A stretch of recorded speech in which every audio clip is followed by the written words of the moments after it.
What's good with the YouTube? You already know Big Flocka with a convict's perspective, and I'm going to smash, dash, and slide on through that little bit of energy, man.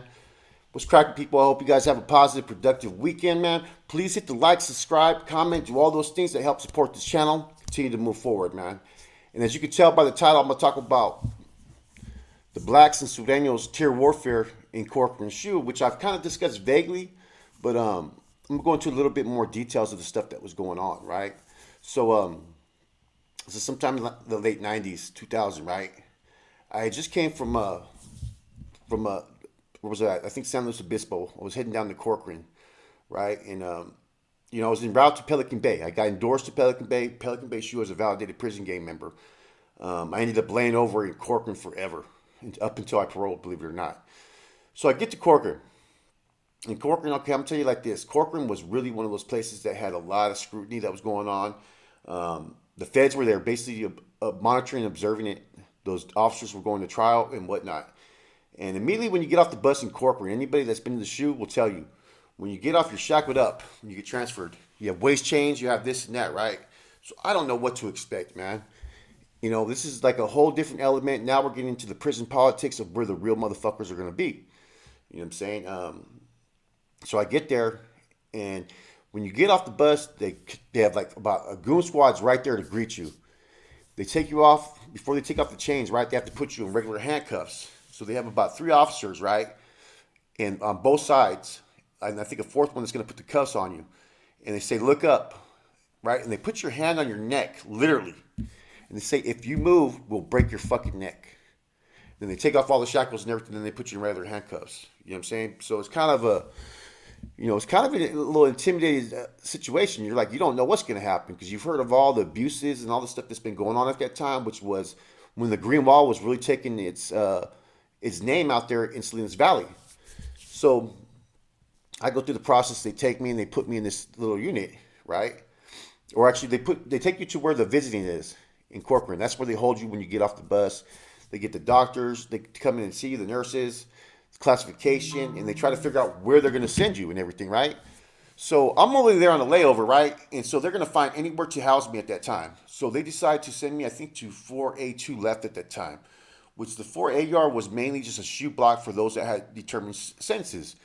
Now, when you go to the shoe, you're there for basically serious offenses. Like you're there for like, stabbings, murders, whatever it could be. It has to be a really, really serious type of case. And, you're there on a fixed term, right? So say for like a murder, you could be there for like 2 years, 3 years, 4 years. Say for a stabbing, I think it was like 15 months. Wait, no, it was like 12, 18, and 24 they could send you the shoe. And it's kind of like a form of punishment. And you have limited rights there. You have like you can only go to commissary a quarter of what the normal draw is. So say at that time, I think we were able to go like 180 on a main line. So you can only go 45. Okay. You don't have the same like type of privileges and incentives that you would have on a main line. Certain things they won't let you have. Okay. Now that at that time they had a lot of gang members that were getting validated, and they had what you called an indeterminate shoe. Okay. And so Corcoran at that time only had two blocks that were validated blocks: 4B4 left, 4B4 right. So if you were en route to transfer, they could house you anywhere. They could house you in a validated block. They could house you in any shoe unit, and you weren't going to really obtain any type of rights. So I get there. There's one homeboy there, and I touch base with him. He's my neighbor. He's my vecino, and he's telling me what's going on about the new changes within the NR, that the NR had basically been stripped. And so I brought my paperwork with me. I pulled the Wes Watson because I was young. I didn't want to get questioned where I was going. I knew I was going around some real motherfuckers back then, like NF and BGF, AB, MA. I know I was going to be around those types of groups now. So downstairs there ended up being a Crip from Compton. His name was Villain or Seville. Those were the two nicknames he went. He was a big fucking dude, like about 6'6", just a beast. And he was in there for like I think a fixed term for getting off on cops a lot. Now I think everybody remembers that in the '90s there was an issue that happened. I think it was Calipatria, or I think it was Calipatria, where the Crips rushed the fucking center complex and got off on the fucking sergeants, the correctional officers, and they put the smash down. Well, those same inmates, they were transferred to Corcoran Shoe, and when they got to Corcoran Shoe, they got it was all staged. They all got fucked up by the officers and stuff, man. So a lot of them were there. So they actually moved the homeboy out of there, and I have no contact with anybody. There's supposed to be a homeboy Smiley from soccer that's in the other pod, right? And in my block, it was basically I had Surenos all on my fucking tier. There was no whites. There was no nothing. It was all Surenos on the tier. Downstairs, there was one Africano. That was the Crip. And then there was two Damus that were Sally's Bloods. So we had a roll call and everything, and it was just basically us, and it'd be Seville. And so there started to be some tension because I guess these two Damus were not, they were kind of like talking shit to the Southsiders a few times, right? You know, from the showers, because they were right next to the showers. So Sudanian went to showers, and see, in Corcoran, you have these little screens and shit, right? Right? So where you can fucking, it's in the bay too, right? They're like basically a door with little holes. So you can gas someone, you can fucking spear someone, you can do all kinds of shit, right? So as the conflict was arising up in there, these fucking Sudanos, they gassed this blood, right? From there it was on. You know what I'm saying? I got a wheeler I got a wheeler from the crypt downstairs that we have declared war in this pod, right? We are partaking in terror warfare, and I've never really heard of or experienced too much of terror warfare.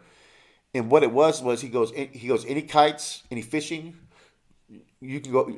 We steal their lines. You know what I'm saying? We're gonna do everything we can. You get access to fucking spear one or something like that. That's a target. Spear one. And I'm new to all this, so like, I just pretty much like didn't really comply like I was gonna comply with it because I didn't know if we were supposed to or not. But I pretty much acknowledged him. But I was in the first fucking cell. I think when you go up the stairs in APOD. So when you walk up the stairs, I'm to the very far left. So I'm not really gonna encounter anybody. You know what I'm saying? But it got crazy up in there, man. They started like because they were next to the showers. So they would literally start gassing each other. They get gassed back. So what happened was the Sudanese were going to the showers. They were in here and say this is where the door's at, and they're in here. So they take the shit and they would throw fucking shit and piss on each other's doors. If someone tried to fish, they were trying to fucking take each other's lines, and there was fucking a lot of fucking cell soldiers in there. Now this is around the same time, like I told you guys before, that Charles Manson fucking had ended up coming up from the PHU, which was a protective housing unit. Something happened to him over there. And they put him in the SHU temporarily for, until they went through his disciplinary proceedings. Because that's where you would go from the PHU.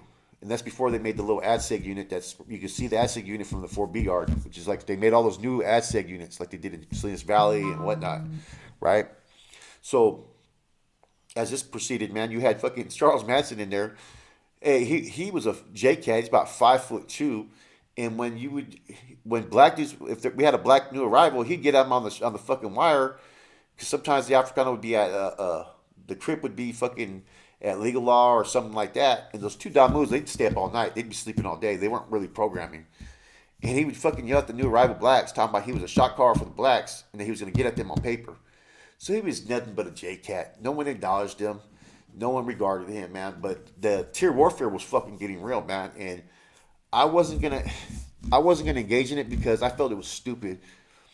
At that time there was no chance for the doors to pop open. You know what I'm saying? Every movement, they would come directly towards your door and have to handcuff you. Now when I came back later on, years later, they changed that because they had won their lawsuit. Not the lawsuit, they beat those criminal charges for staging those fights. And so what they started doing when I came back was they would pop the doors open and let you walk to your own shower, let you walk to the fucking Sally Port to get fucking handcuffed. And that's when the incident started to happen again. But it was a little bit different. Now back to that, right? So that was the tier warfare that was experienced, man. Like, there was no action that you were going to actually have. Now they did get off on each other on escort. You know what I'm saying? When they had two of them, because they used to tie you together sometimes, right? And take you to legal law. You know what I'm saying? How they did it was kind of a trip. You know what I'm saying? Then they would traffic you. They hook you up to someone. You know what I'm saying? And, they had a couple incidents like that. But I started to experience a different type of, it was the first time where I was like, you know what, man? Like, how am I going to get in some bellow that I don't believe in? You know what I'm saying? These dudes, the Damus were cool, but they were also shit talkers. So I could see why they were getting pissed off because they were running their mouth knowing damn well that no one could really get to them. So they were stealing each other's kites. They were gassing each other. People were throwing piss on the tier. So if you fished through it, you had to fish through piss. And they were doing all kinds of other things of that nature, man. And it was tier warfare. Which I started to experience later on in different institutions, like in San Quentin. There was a what do you call a Granada that just fell out of favor, and so he was being disrespected. And so what he did is he went into fucking tier warfare. He fucking threw piss on the thing. He snatched lines and everything. He said because they was being disrespected. So I mean, I guess in that instance, it's really kind of a tier warfare is like the last resort for any of these issues, and I think was kind of stupid, but it is what it is. You know, back in the days, there used to be individuals that would do things inside the cell, but yet would refuse to go out to the yard, and those were considered cowardice acts. Because like in the 80s and 90s, they would give you chances sometimes to go out and reintegrate you out there to those yards. Come around the late 90s, they're trying to change that. Even the group yards, they stopped giving people group yards, I think around like 2000, in the 2000s. I know in Corcoran, I was the first case in the validated blocks to be put on walk alone due to violence. Because I had so many fucking write-ups, man, so many different instances, and suspicions of a couple stabbings, that when I got there around like 99, 2000, when they put me up for a group yard, which they still had group yard, they would take you to ICC and they would review your whole, they would recommend you for group yard, then they would review your whole fucking C file and see if they found anything that was fucking like violence or dangerous or whatnot. And I know I was the first case, as far as within all the groups in Corcoran Shoe, I was the first one that tried to go to yard that they denied based upon violence, and placed on walk alone. Because before they would put you out there, you get off, boom, boom, CTQ for 10 days. But due to people complaining and all this stuff, and like I said, they changed things, Anyways, yeah, time in Corcoran was a trip, man. Some of the things I seen as far as I've seen a dude fucking get. I got moved to another unit. Another dude got fucking pretty much violated by his fucking cellmate. You know what I'm saying? And then beat up pretty bad. They had to take him out of there. I've seen people fucking try to kill themselves. I've seen just fucking dudes that they've come out with, and they put a fucking net over their fucking face, and they have 4 fucking seals because they're so fucking reckless at interacting with staff. And that was real. When you got to Corcoran, it was a different type of fucking atmosphere. It was a fucking jungle almost, man. Because I went from block to block to block. I went to like about 4 different blocks, And some of them might be the only homeboy in the fucking pod. And then, it's like I said, it was the same thing when I was fucking, fighting my validation when they put me on that tier with all the Southsiders. It was tension back then. There was a lot of people that, especially me, because at first when I get in there, sometimes they think I was a wood. Hey, brother! Nah, bro. I'm a Northaniel. Oh, okay. And, oh, well, you got some people in the other pod, and as soon as I hear that, I'm like, fuck, man. Then you get the whole bunch of the other pod, you don't even know if they're fucking solid or not back then, man. Anyways, man, yeah, the tier warfare, like I said, man, there was some crazy shit, man.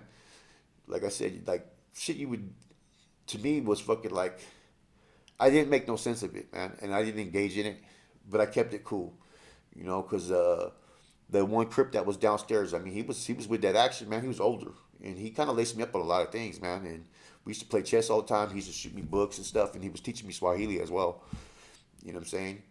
So, yeah, that was my experience, man, as far as seeing the tier warfare, you know what I'm saying? And it just, like he told me, he goes, he told me, I talk to you more than my own people. Because he's like, the two Bloods were kind of like, they were cool, but they were kids. You know what I'm saying? They didn't conduct themselves right. And he didn't have no sway or no authority to really tell them what they could and couldn't do. But he was still a revolutionary as far as in his beliefs. He aligned more with the old ideologies like that the BGF had, even though he was a Crip, which was for, pro black culture. But, what was going on? I'm being attempted to be brought in an issue that I didn't believe in.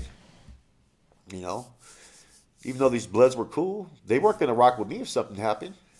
You know what I'm saying? And plus, they were cell soldiering on these dudes, man. And I don't believe in cell soldiering.